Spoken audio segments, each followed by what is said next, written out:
turma, espero que estejam bem. Essa é a nossa aula Jornalismo Visual.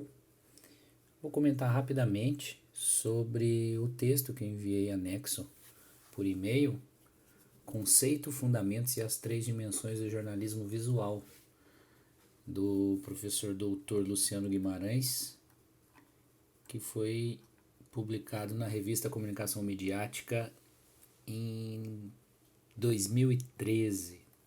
Professor Luciano Guimarães, que já foi professor dessa disciplina de planejamento gráfico editorial, fui aluno dele inclusive na Unesp, e depois ele migrou para a USP, para a ECA, que é onde ele se encontra hoje. E o professor Luciano, ele milita nessa área dos estudos da comunicação, do jornalismo visual, que ainda não tem um grande espaço, mas como ele mesmo comenta no texto, de uns tempos para cá tem ocupado mais espaço em congressos, em volume de trabalhos científicos. E ele vai muito em cima dessas três dimensões, que inclusive são citadas no título desse texto. A primeira dimensão, a profissional, a prática, e aí ele usa um termo jornalistas designers, também usa o termo jornalista visual ou designer da informação. A segunda dimensão, a segunda e a terceira são no âmbito acadêmico, a segunda relacionada ao ensino, em disciplinas do curso de jornalismo, e a terceira relacionada à pesquisa, o jornalismo visual como uma especialidade em comunicação. E aí ele salienta que o planejamento gráfico é uma atividade também dos jornalistas, quebrando uma ideia antiga de que os jornalistas não têm senso estético, que tem apenas o domínio verbal. E talvez por isso, por essa crença, e também até por uma formação com mais especificidades técnicas, nós encontramos muito mais designers publicitários nas editorias de arte dos veículos de comunicação. Embora essas ferramentas do design gráfico são habilidades disciplinares adquiridas no curso de jornalismo, né? Mas há exemplos, né? O Diego Ramos, que conversou conosco, né? Numa videoconferência, e ele trabalhou no Jornal da Tarde,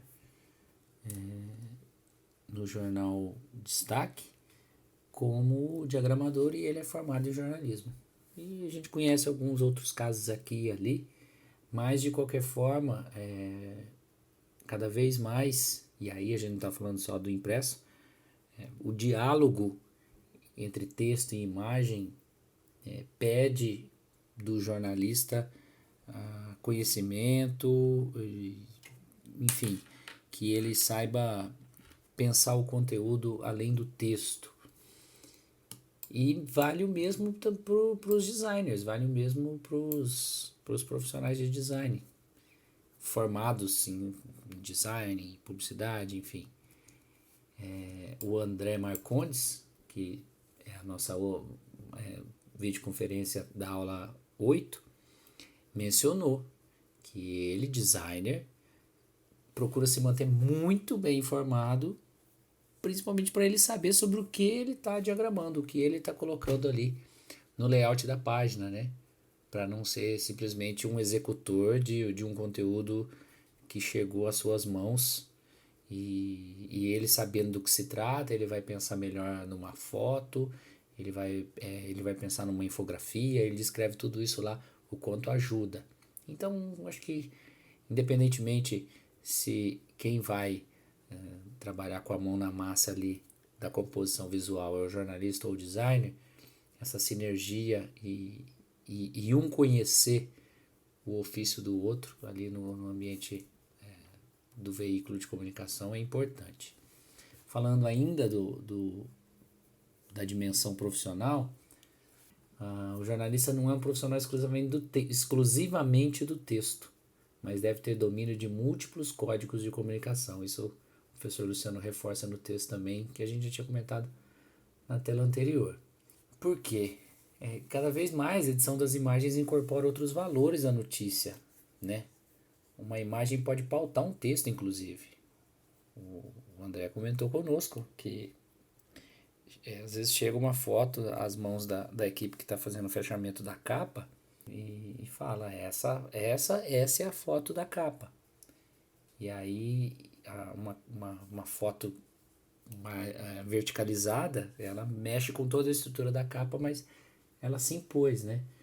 E às vezes você pode, numa reportagem, num texto, você pode iniciar o seu texto fazendo referência a uma imagem, né? Então, realmente, o texto já não é autossuficiente, né? E a gente também tem que pensar, ainda reforçando essa parte das funções, né, nos veículos, e para não ficar só no impresso, o universo já está bastante diferente, né? A gente não fala só em diagramadores, editores de arte. Hoje a gente tem que ir até os programadores, até os UX designers, né? UX de experience, de experiência que o leitor, que o internauta tem com o conteúdo, né? E há quem pense esse conteúdo, como que ele é navegado, né? Então, são outras ferramentas, são outras realidades e que tem exigido também essa formação. E que também faz parte do jornalismo visual, como a gente vai ver mais adiante. Nas dimensões 2 e 3, né, do ensino e pesquisa, o jornalismo visual está na formação universitária. Tem disciplina na grade voltada ao design. Essa nossa disciplina principalmente, né? Mas claro que há outras que dialogam com o jornalismo visual. Na grade de vocês, por exemplo, fotojornalismo, telejornalismo, jornalismo digital, semiótica e o jornalismo impresso, que, né, tem a integração, né? Se não fosse a pandemia, estaríamos caminhando lado a lado para fazer o jornal laboratório. E na grade nova, para ficar em 3 exemplos, tem a disciplina de narrativa imagética, jornalismo audiovisual e design da informação jornalística, além das disciplinas laboratoriais. Se ainda não existe uma disciplina chamada jornalismo visual, talvez seja exceção se houver, ele certamente, né, o seu conceito está presente em um conjunto de disciplinas onde texto e imagem conversam. Por quê? Fotojornalismo, cores, ilustrações, tipografia, são todos objetos do jornalismo visual desde que, e aí uma ressalva, né? Desde que o foco seja o processo de comunicação jornalística. Por exemplo, existem muitas pesquisas sobre imagem no campo das artes, no campo da publicidade, do próprio design, né? De outros tipos de peças que envolvem design gráfico. Mas para a gente falar de jornalismo visual, o foco é no processo de comunicação jornalística. E aí, falando do universo da pesquisa, das pesquisas em comunicação, há várias pesquisas sobre produção e recepção de notícias, há outras tantas em relação à imagem, né? Mas pesquisas que juntam esses dois campos, né? Texto, notícia e imagem, ainda não são tão volumosos. E quando isso acontece, é onde entra o jornalismo visual, que é a produção discursiva com ênfase no produto jornalístico de forte apelo visual. Ainda tem essa ressalva, forte apelo visual. E as investigações teóricas sobre imagem no jornalismo, já que a gente está falando de apelo visual, elas praticamente são extensões de teorias da imagem. Lembre-se que a gente falou sobre teorias da imagem, sobre leitura de imagens, com o texto da professora Lúcia Santaella. o Luciano, nesse texto, ele fala em um certo dilema ou numa solução, que apoiar-se nas teorias da imagem pode ser uma solução, porque elas podem incorporar melhor as reflexões teóricas de outras áreas e falar em teorias da imagem no jornalismo. E que isso é melhor do que teorias da imagem do jornalismo. Porque aí o jornalismo pode abraçar diferentes correntes de um vasto universo acadêmico de pesquisas, porque aí as pesquisas em comunicação, e especificamente no jornalismo, já são alimentadas por inúmeras frentes aí de pesquisas das teorias da imagem. E o professor Luciano, ele menciona alguns pioneiros nos estudos específicos, né, de jornalismo visual. Ele cita Lorenzo Vilches, que aborda o valor comunicativo da foto na notícia. Aí está aí a capa do livro dele, Teoria da Imagem Periodística, né, a teoria da imagem jornalística. E ele foi pioneiro em fazer a relação perceptiva entre foto e leitor.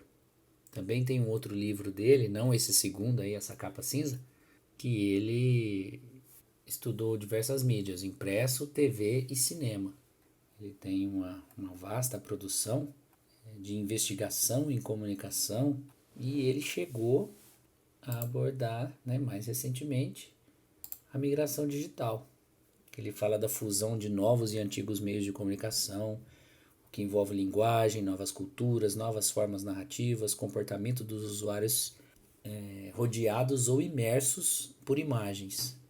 Ele discute se haverá ruptura do conhecimento e ruptura do nosso sistema de valores, além das vantagens e perigos do universo digital. Né? Tudo a ver com o que nós estamos vivendo nesse momento e que envolve texto, envolve imagem, envolve produção de conteúdo pulverizada, enfim, é a nossa realidade.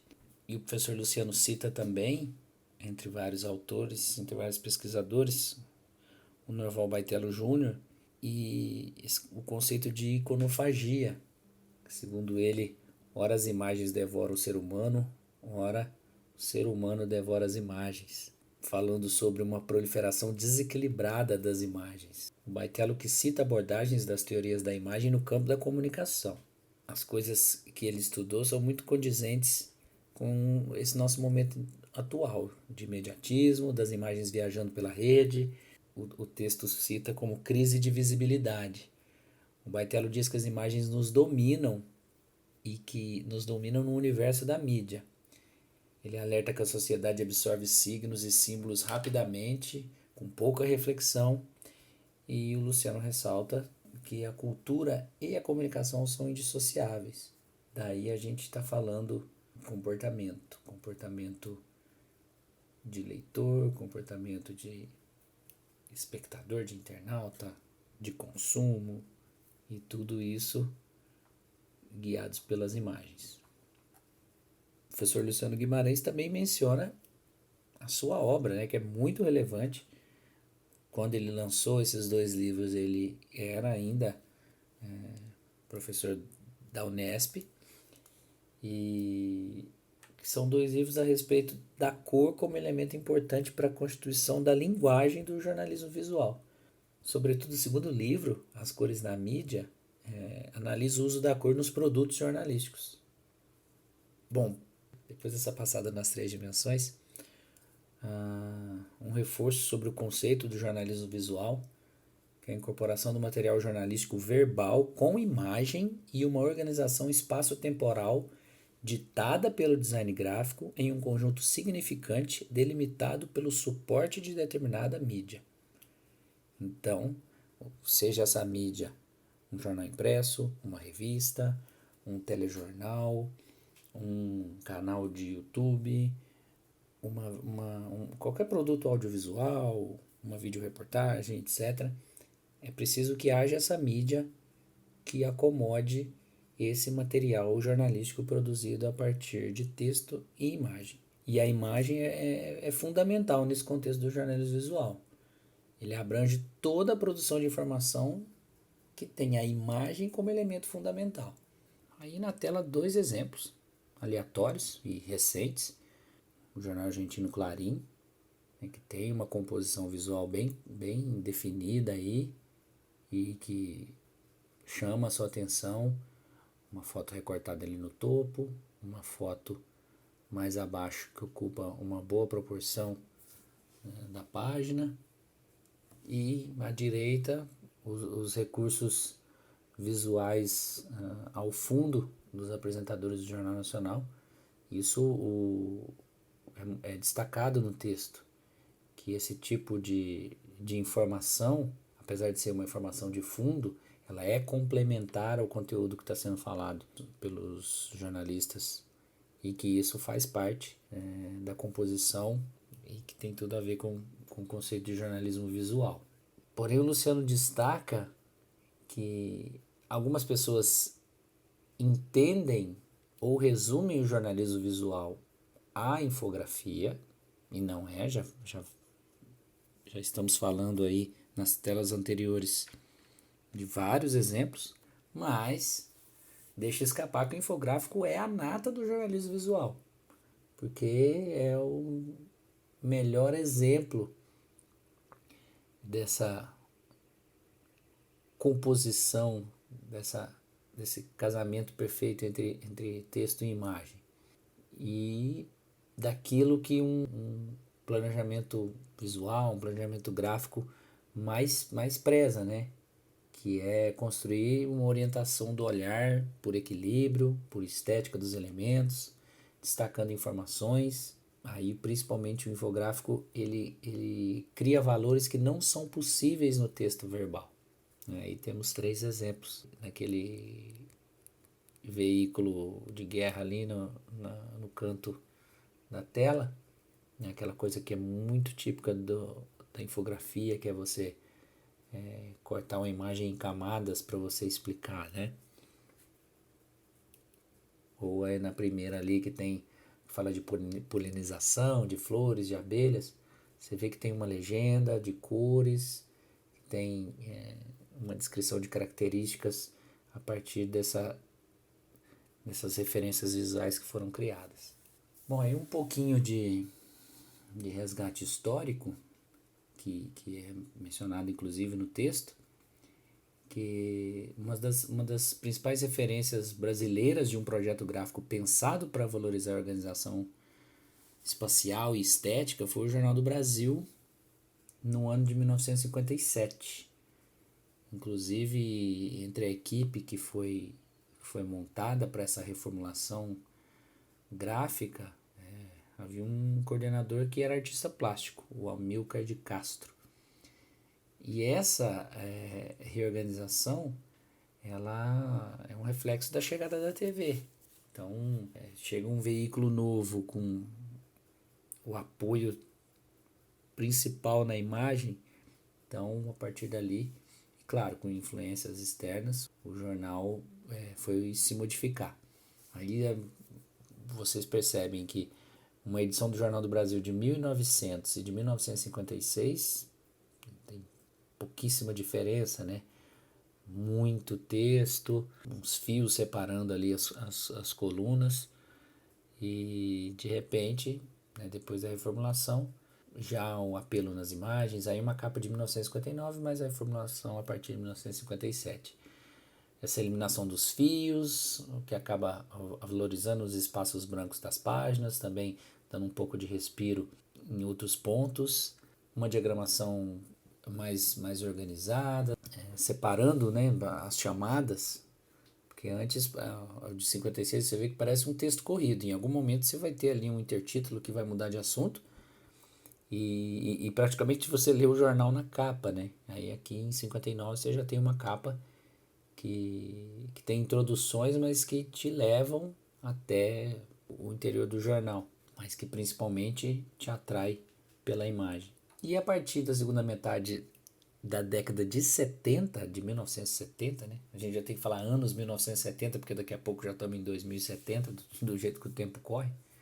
Já não podemos falar mais anos 10, porque anos 10 já pode se referir a 2010 e não a 1910. Enfim, a partir desse período mencionado, todo o cenário profissional começou a incorporar uma linguagem gráfica específica para valorizar o jornalismo. Então é um período de especialização. E aí você tem nos jornais fotos ocupando mais colunas, a hierarquia das informações ainda mais clara e aí com novos elementos nessa capa de 1976 do Globo.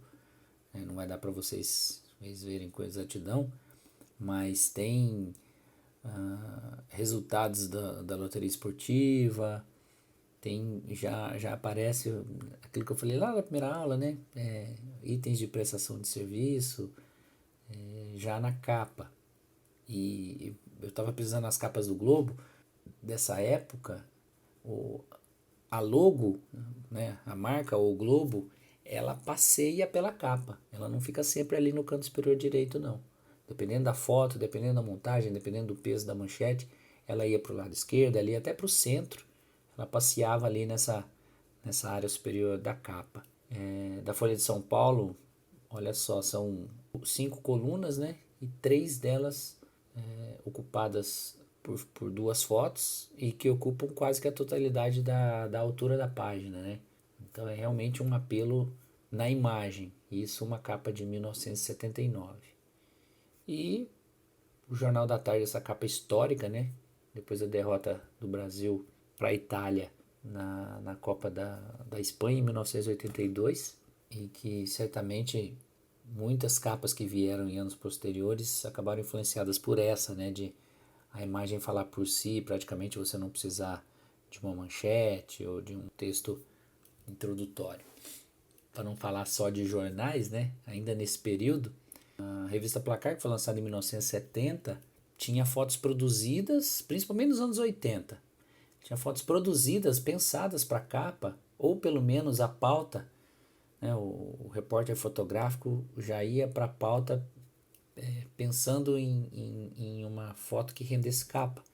Nesse caso aí, está comparando um jogador de um grande clube com um jogador de um clube pequeno, as suas realidades, né? O Ademir da Guia brilhando no gramado, aparentemente do Morumbi, e um jogador de um clube pequeno num túnel de vestiário que a parede está esburacada, né? Uma iluminação precária, etc. É uma montagem interessante aí. E eu poderia mencionar a 4 rodas também, né, que revolucionou principalmente o fotojornalismo. Acabou virando uma grande referência. As revistas tiveram seu auge a partir desse período aí, e já não estão mais no auge, mas certamente elas contribuíram bastante, se não as que mais contribuíram para uma identidade do jornalismo visual brasileiro. Tem essa capa do Pasquim, que não é revista, obviamente, mas influenciou inúmeras publicações de diferentes mídias, né? Não só dos jornais tabloides, das revistas, mas todo e qualquer produto que partia para uma linguagem debochada, combativa, no texto e na imagem, tem essa influência do Pasquim. Isso vai até para o audiovisual, se você pensar no TV Pirata no final dos anos 80, depois no Cacete Planeta.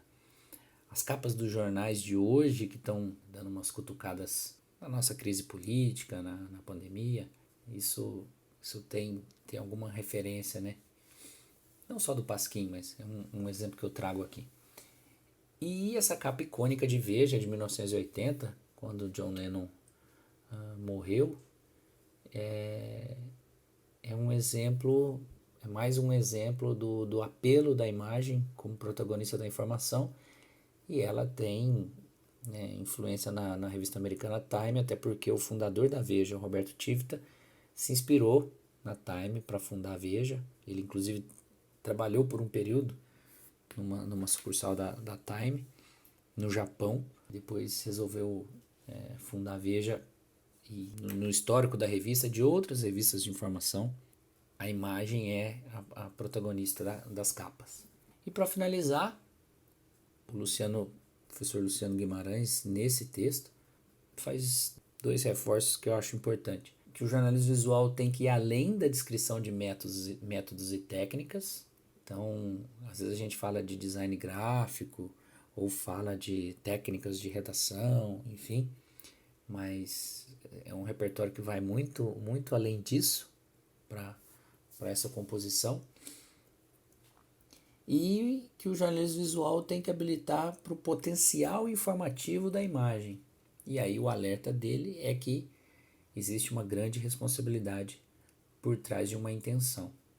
Então, pensar numa composição visual, escolher uma imagem, traz consigo uma responsabilidade de passar o recado corretamente, porque como a imagem também traz com ela interpretação, subjetividade, talvez você passe um recado errado. Ele até dá um exemplo no texto de uma reportagem sobre uma pessoa que havia consumido bebida alcoólica antes de sofrer um acidente. E aí mostraram a imagem do descarte de garrafas de vinho do restaurante, que obviamente eram dezenas de garrafas, mas um desavisado podia pensar que o acidentado havia tomado todas aquelas garrafas, e não é verdade. Então, como diria o tio do Homem-Aranha, grandes poderes requerem grandes responsabilidades. Então, a imagem tem um potencial fortíssimo e temos que saber lidar com ela. Tá bom? Espero que tenham gostado. Já posto em seguida a nossa videoconferência com o André Marcondes, editor de arte do jornal Folha de São Paulo, para quem não teve a oportunidade de ver ao vivo. E até a próxima aula.